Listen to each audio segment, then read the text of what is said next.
although it arose in the context of the nomination process, but it arose on the basis that under Article 48 of the Federal Constitution, Tian Chua is not a qualified, is disqualified.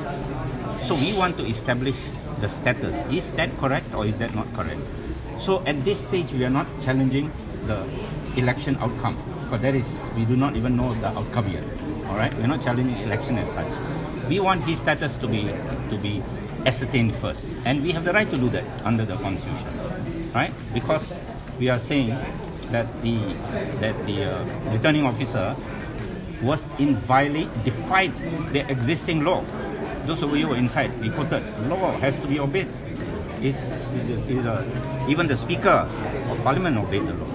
And it's based on separation of powers. So when these kind of issues arise, this is the proper court. You cannot stop us. What the AG Chambers is trying to do is to say, oh, you cannot even discuss this issue.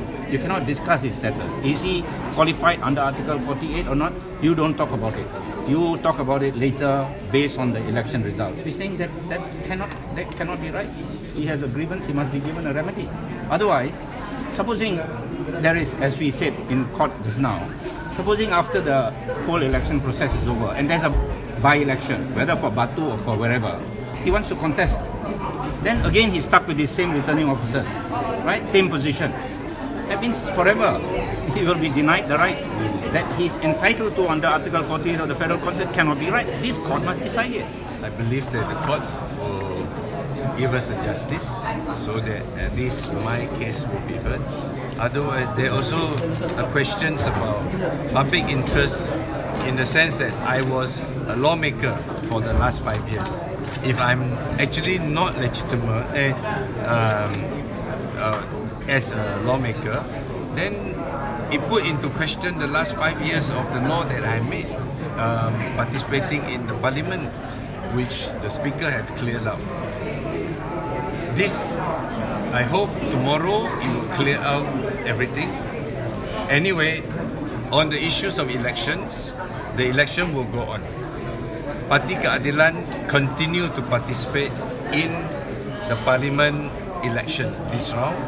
We have made suggestions to the leaderships that we will support one of the independent candidates to continue the elections. I urge the voters to support us by denying Barisan Nasional using dirty tactics to deny the presence of Pakatan Harapan in the election.